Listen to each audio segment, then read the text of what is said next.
प्यारे विद्यार्थियों, मैं प्रवीण कुमार चंदेल, सहायक आचार्य वनस्पति शास्त्र, राजकीय महाविद्यालय बाड़मेर।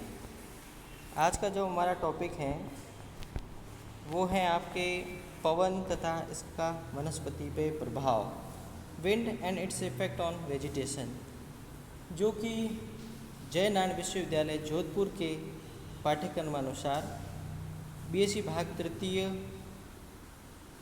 के विद्यार्थियों से संबंधित है, जो कि वनस्पति शास्त्र विषय के प्रथम प्रश्न पत्र पारिस्थितिकी एवं पर्यावरण जैविकी की प्रथम इकाई में शामिल किया गया है। पिछले लेक्चर में हमने बात की थी एटमॉस्फेयर गैसियस कंपोजिशन की। उसके आगे हम बात कर रहे हैं आज पवन तथा इसका वनस्पति पर प्रभाव। पवन पृथ्वी की सतह पर वायु दाब में भिन्नता के कारण ही वायु गतिशील होती है तथा इस गतिशील वायु को ही पवन या विंड कहा जाता है। पवन की गतिशीलता सदैव निम्न दाब की ओर सर्वाधिक होती है, अतः वायु दाब की विविधता पर ही पवन की गति निर्भर करती है। पृथ्वी के धरातल पर वायु दाब में जितना अधिक अंतर होगा तो पवन का वेग भी उतना ही अधिक तीव्र होगा। इतना ही नहीं, जब वायु दाब का ढलान तीखा या प्रपाती होता है तो पवन का वेग भी तेज होता है। वहीं दूसरी ओर यदि ढलान कम या हल्का होता है तो पवन धीमी गति से बहती है। प्राय धरती की सतह के पास कम वेग की एवं पहाड़ों तथा समुद्र के किनारों पर तेज गति की पवन बहती हैं। पवन को तेज एवं धीमी दोनों प्रकार की गति पादप जीवन को निम्न प्रकार से प्रभावित करती हैं। जो पवन है उसके जो वनस्पति पे प्रभाव है, जिसमें पहला प्रभाव है आपका प्रकीर्णन या डिस्पर्सल। पेड़ पौधों की विभिन्न जैविक क्रियाओं को संपादित करने के लिए धीमी एवं तेज गति दोनों प्रकार की पवन की आवश्यकता रहती है। वायु की गतिशीलता के कारण विभिन्न सूक्ष्म जीव, जीवाणु, कवक बीजाणु, परागकणों, फलों एवं बीजों का प्रकीर्णन दूरस्थ स्थानों तक हो पाता है। दूसरे शब्दों में विभिन्न पादप प्रजातियों के विस्तार एवं प्रवर्जन या माइग्रेशन में वायु की गतिशीलता का सक्रिय योगदान होता है। पादप प्रवर्जन या माइग्रेशन एवं प्रकीर्णन पारिस्थितिकी विज्ञान के लिए अत्यंत महत्वपूर्ण पहलू हैं, क्योंकि किसी पौधे के बीज या एक से अधिक पादप प्रजातियों के बीज परिपक्व होने के पश्चात किसी एक ही स्थान पर एकत्रित हो जाएं, एग्रीगेट हो जाएं, तो इनके बीच में कंपटीशन या प्रतिस्पर्धा प्रारंभ हो जाती है, जिससे इनके अंकुरण एवं समुचित वृद्धि पर प्रतिकूल प्रभाव पड़ता है। अतः इस अनावश्यक प्रतिस्पर्धा को दरकिनार करने के लिए वायु द्वारा बीजों को दूरस्थ स्थानों पर स्थानांतरित कर दिया जाता है। परिणाम स्वरूप बीजों का अंकुरण एवं इसके बाद संस्थापन अच्छे ढंग से हो पाता है तथा एक स्वस्थ पौधे का निर्माण होता है। जिन पादप प्रजातियों में बीजों का प्रकीर्णन पवन द्वारा होता है, इनके बीज वजन में बहुत हल्के होते हैं तथा इनका निर्माण भी बहुत अधिक संख्या में होता है। कुछ पादप प्रजातियों के बीजों में वायु प्रकीर्णन के लिए विशेष प्रकार के उपादान डिवाइसेस पाई जाती हैं, जैसे रोमिल उपांग, हेरी अपेंडेजेज, पक्षवत संरचना या पैरासूट जैसी संरचनाओं का निर्माण इत्यादि होता है। परिणाम स्वरूप ऐसे बीज बड़ी आसानी से उड़कर दूर दूर तक पहुंच सकते हैं। दूसरा जो वायु का या हम कहें पवन का जो प्रभाव है वो परागण में देखा गया है। अनेक उच्च वर्गीय पौधों में वायु परागण या विंड पॉलिनेशन, जिसको हम साइंटिफिक टर्म में एनिमोफिली कहते हैं, की प्रक्रिया पाई जाती है।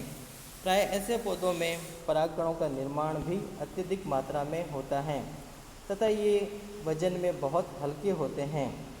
कुछ पौधे जैसे पाइनस, जिसको हम चीड़ के नाम से जानते हैं, के परागकण रोमिल विंग्ड पॉलिन ग्रेन होते हैं, तो कुछ पौधे जैसे ग्रेमिनी कुल के सदस्यों में पुष्प की वर्तिकाग्र, पक्षवत, फैदरी पंखनुमा होती हैं। हिमालय पर्वत श्रृंखला के सदाबहार सघन वनों में पाइनस एवं देवदार सीड्रस देवदारा के परागकण वायुमंडल में तैरते हुए या निलंबित अवस्था में पाए जाते हैं। वायु में इन पीले रंग के परागकणों की सघनता से ऐसा प्रतीत होता है मानो आसमान से गंधक की बरसात हो रही हो। अतः इस अवस्था को हम गंधक वर्षा या सल्फर शॉवर के नाम से जानते हैं, जो इनमें परागण की प्रक्रिया का एक रोचक एवं अनूठा पहलू है। तीसरे प्रकार के प्रभाव की बात करें तो वो है क्षति या ब्रेकेज। तीव्र वेग से गतिशील पवन के कारण अनेक पेड़ पौधे उखड़ जाते हैं। जड़ सहित उखड़ जाने पर वो पादप समाप्त हो जाता है। अपरिपक्व कलिकाएं तथा पुष्प तथा पत्तियां भी गिर जाती हैं। यही नहीं, तेज हवाओं के कारण वृक्षों की सूखी व हरी भरी शाखाएं टूट जाती हैं। कई बार तेज तूफानी हवाओं, आंधियों व चक्रवातों के कारण भी बड़े बड़े वृक्ष उखड़कर गिर जाते हैं। तूफानी हवाओं के कारण अधिकतर बड़े एवं सघन जंगलों को अधिक नुकसान पहुंचता है, क्योंकि सघन वन्य क्षेत्र एक प्रकार से संरक्षी मेखला, शेल्टर बेल्ट या वायु अवरोध के रूप में कार्य करते हैं। घने जंगलों के कारण पवन का वेग अनुमानतः 80% तक कम हो जाता है। इस प्रकार से जंगल या पेड़ पौधों की जो श्रृंखलाएं हैं वो विंड ब्रेकर के रूप में काम में आती हैं। चौथे प्रकार के प्रभाव की बात करें, शुष्कन या डेसिकेशन। वायु की तीव्र गति के कारण पेड़ पौधों में बाष्पोत्सर्जन की दर बढ़ जाती है। इस प्रकार पौधे से अत्यधिक जल ह्रास होने लगता है तथा इसकी पत्तियां मुरझा जाती हैं। इसके साथ ही निरंतर शुष्क अवस्था के चलन से पत्तियां फिर से सामान्य अवस्था में नहीं लौट पाती हैं। अधिकांशतः ग्रीष्म ऋतु में अत्यधिक गर्म हवा, जिसको हम लू कहते हैं, उस परिस्थितियों में शाकीय पौधे मुरझाकर नष्ट हो जाते हैं। यही कारण है कि मरुस्थलीय आवासों की शुष्क परिस्थितियों में उगने वाले पौधों की पत्तियां छोटी या अत्यधिक रोमिल अथवा कांटों में रूपांतरित हो जाती हैं। वायु के वेग का पौधों की बाष्पोत्सर्जन प्रक्रिया पर प्रत्यक्ष प्रभाव पड़ता है एवं पौधों की बाष्पोत्सर्जन की क्रिया के प्रभावित होने के साथ ही अन्य कार्यकीय प्रक्रम, फिजियोलॉजिकल प्रोसेस भी प्रत्यक्ष या अप्रत्यक्ष रूप से प्रभावित होते हैं। पांचवें प्रकार के प्रभाव की बात करें तो यांत्रिक ऊतकों का निर्माण, फॉर्मेशन ऑफ मैकेनिकल टिश्यूज़। वायु के वेग से पौधों की न केवल बाह्य आकारिकी मॉर्फोलॉजी प्रभावित होती है, अपितु इसका प्रभाव इसकी एनाटॉमी या आंतरिक संरचना पर भी देखा गया है। पवन के वेग से प्रभावित होने के कारण इन पौधों के तनों में यांत्रिक ऊतक मैकेनिकल टिश्यू की मात्रा बढ़ जाती है तथा यह तने में चारों ओर बराबर मात्रा में विकसित न होकर पवन की दिशा के अनुरूप एक तरफ अधिक मात्रा में विकसित होता है। यही नहीं, यांत्रिक ऊतकों के अतिरिक्त इन पौधों में पर्याप्त द्वितीयक वृद्धि या एक्सेंट्रिक क्रम में वार्षिक वलय या एनुअल रिंगों के निर्माण को भी देखा जाता है। इनके तने बहुत मजबूत हो जाते हैं। ये तेज हवाओं एवं आंधियों में भी आसानी से नहीं टूटते। तेज गति से चलने वाली पवन के कारण कुछ वृक्षों के तनों में विकसित जाइलम ऊतक सघन एवं गहरे रंग का हो जाता है। इसे हम कॉम्प्लेक्स्ड जाइलम या संपीड़ित जाइलम कहते हैं। तेज गति की पवन के कारण छोटे शाकीय पौधों में कोलेनकाइमा स्थूल कोणों तक का निर्माण अधिक मात्रा में हो जाता है। भूपतन या लॉजिंग की बात करें, छठवें नंबर का प्रभाव, जो कि तेज गति से चलने वाली पवन या पवन का वनस्पति पे प्रभाव है। वायु के वेग की तीव्रता के कारण मैदानी क्षेत्रों में पाई जाने वाली शाकीय वनस्पति, जिसमें घास और सीरियल क्रॉप्स धान्य फसलें शामिल होती हैं, जो भूमि पर आड़े गिर जाती हैं। इस प्रक्रिया को आड़ा पड़ना या भूपतन लॉजिंग कहते हैं। जैसे गेहूँ, मक्का, ज्वार या गेहूँ की फसल का आड़ा हो जाना। इसीलिए ऐसे क्षेत्रों में जहाँ हवा की बहुत तेज गति रहती है, वहाँ गेहूँ की संकर किस्म जैसे बोनी या वामन किस्मों को उगाया जाता है, जो कि तेज़ हवा के प्रभाव को कम करती हैं व भूपतन की संभावना इस प्रकार के संकर गेहूं में बहुत कम रह जाती हैं। अगला जो प्रभाव है वो है आपका विकृति या डिफॉर्मेशन। पहाड़ों की ऊंची चोटियों एवं सागर के तटों के आसपास प्राय तेज हवाएं एक ही दिशा में चलती हैं, इसलिए इन स्थानों पर उगने वाले वृक्षों एवं झाड़ियों में शाखाओं तथा अन्य भागों का विस्तार केवल एक ही दिशा में अर्थात प्रतिपवन लीवार्ड साइड दिशा में अधिक होता है। हवा के सम्मुख अर्थात पवनाभिमुख विंडवार्ड साइड दिशाओं में शाखाओं व टहनियों में कलिकाएं विकसित नहीं हो पाती। इसके परिणाम स्वरूप इन वृक्षों, झाड़ियों एवं अन्य पौधों की बाह्य आकृति व स्वरूप विरूपित हो जाते हैं या विकृत हो जाते हैं। पौधे की आकृति इस प्रकार से अनुकूलित हो जाती है कि इस पर तेज़ हवाओं का कोई प्रभाव न हो और तेज़ हवाओं से इसका प्रतिरोध कम से कम हो। अगले प्रभाव की बात करें, बौनापन या ड्वार्फिंग। ऊंचे पर्वत शिखरों तथा अत्यधिक ऊंचाई वाले स्थानों में नियमित रूप से तेज गति की हवाएं बहती हैं। परिणाम स्वरूप यहाँ उगने वाले पेड़ पौधे विशेषकर वृक्षों में शीर्षस्थ कलिकाएं विकसित नहीं हो पाती। इसकी वजह से पौधों की लंबाई कम रह जाती है और वो बौने एवं अत्यधिक शाखित हो जाते हैं। यही कारण है कि अधिक ऊंचाई वाले स्थानों तथा पहाड़ों की चोटियों पर ऊंचे वृक्ष नहीं पाए जाते, झाड़ियों की संख्या अधिक पाई जाती है। उदाहरण के तौर पर अनेक वृक्ष जैसे चीड़, पाइनस, बुरांस, रोडेडेंड्रॉन तथा सिल्वर ओक पहाड़ों के निचले इलाकों में तो बहुत ऊंचे होते हैं, परंतु पर्वत शिखरों एवं अधिक ऊंचाई वाले इलाकों में कई बार ये झाड़ियों के समान दिखाई देते हैं। सबसे अंत में जो प्रभाव की बात करते हैं, सबसे प्रमुख प्रभाव देखा गया है जो पवन के द्वारा फैलाया जाता है, मृदा अपरदन या सॉइल इरोजन।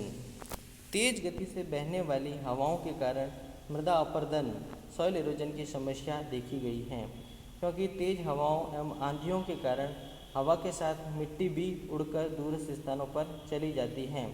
इससे मृदा की ऊपरी उपजाऊ परत का क्षरण होता है। इस प्रक्रिया को मृदा अपरदन कहते हैं। यह मृदा अपरदन ग्रीष्म ऋतु में धूल भरी आंधियों व तूफानों के कारण बहुत अधिक मात्रा में देखा गया है, जिससे बड़े बड़े रेतीले टीले, बालू के टीले एक स्थान से दूसरे स्थान पर पहुंच जाते हैं। इस प्रक्रिया को हम बालुई टीलों का अभिगमन सैंड-ड्यून्स मार्च कहते हैं। इस प्रकार हम ये कह सकते हैं कि तेज गति की हवाएं या आंधियाँ मरुस्थलों के फैलाव में सक्रिय भूमिका निभाती हैं। तेज हवाएं भूमि की ऊपरी 6 से 8 इंच की उपजाऊ मृदा परत को उड़ा ले जाती हैं।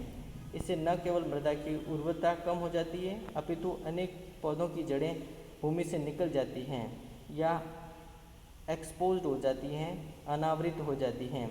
इसके विपरीत उन स्थानों पर जहां हवा के माध्यम से उड़कर मिट्टी टीलों के रूप में एकत्रित होती हैं, वहां के पेड़ पौधे इस लाई हुई मिट्टी के टीलों में दब जाते हैं। धूल भरी आंधियों के कारण पौधों की पत्तियों की सतह पर मिट्टी की परत जम जाती है, जिससे पत्तियों को नुकसान पहुंचता है। धूल के कणों की रगड़ से पत्तियों को बाह्य त्वचा या तो पूर्णतः नष्ट हो जाती है या अत्यधिक क्षतिग्रस्त हो जाती हैं।